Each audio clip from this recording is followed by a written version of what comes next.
Have you ever wondered how Christmas was celebrated in the Middle Ages? In the medieval era, Christmas was one of the most anticipated and joyous times of the year. While today we often think of Christmas as a single-day celebration, in the Middle Ages it was a 12-day festival starting on Christmas Eve, December 24th, and lasting until Epiphany on January 6th. This period was filled with profound religious ceremonies and lively social festivities. In today's video, we're diving into how Christmas was celebrated in the Middle Ages, exploring everything from church rituals to exuberant feasts. By the end of this video, you might even wish to experience one of these legendary medieval Christmas celebrations yourself. Let's get started.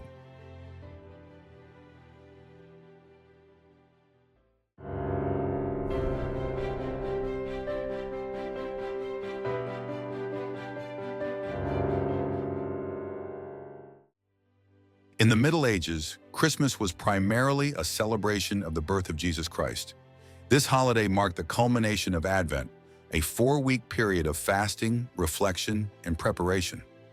On Christmas Eve, grand midnight masses were held in churches, followed by additional services attended by all on Christmas Day.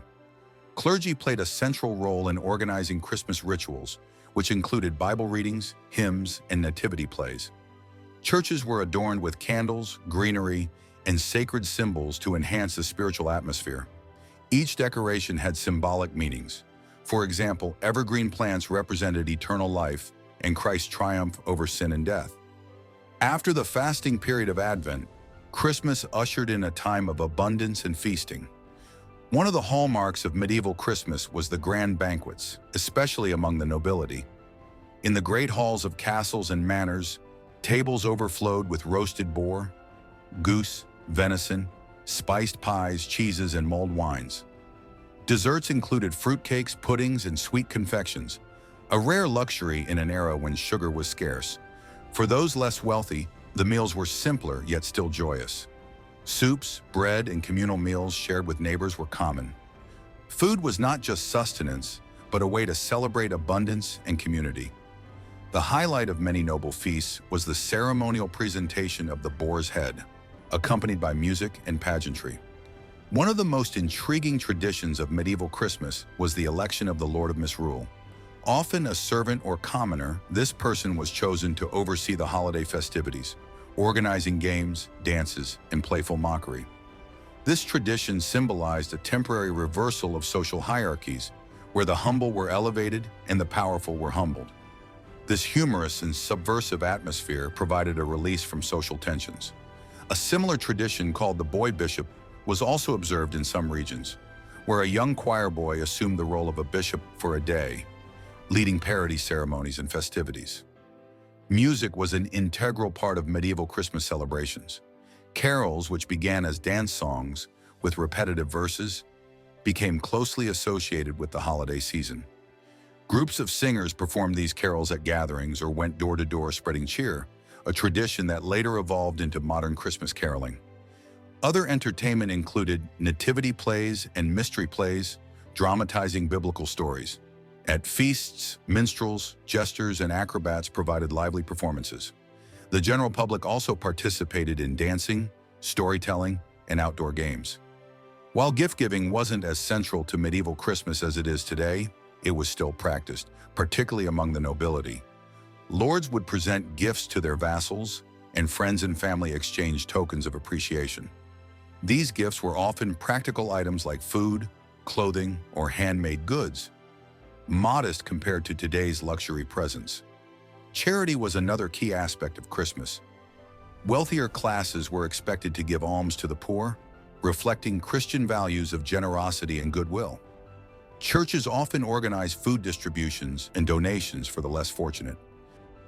The Christmas season didn't end on December 25th. It extended to January 6th, the Feast of Epiphany, commemorating the Magi's visit to Jesus. Each day of the 12-day period had its own traditions, with Twelfth Night on January 5th being the most festive. Twelfth Night celebrations included masquerades, lavish feasts, and the sharing of a special 12th cake, often baked with a hidden bean or coin. The person who found the item would be crowned the evening's king or queen. This night marked the conclusion of festivities and a return to everyday life. While Christmas trees as we know them didn't exist, medieval homes and churches were decorated with holly, ivy, and mistletoe. These greens carried both pagan and Christian symbolism, representing protection, renewal, and eternal life. Mistletoe, in particular, was believed to ward off evil spirits and was often hung above doorways. Candles were another important symbol, representing Christ as the light in a dark world. Their use during the long winter nights created an atmosphere of warmth and hope, both practical and spiritual. Many medieval Christmas traditions had roots in older pagan winter celebrations. The use of greenery and the timing of the holiday around the winter solstice were influenced by festivals like the Norse Yule and the Roman Saturnalia. These pagan elements were seamlessly blended with Christian practices, enriching both the spiritual and social aspects of Christmas.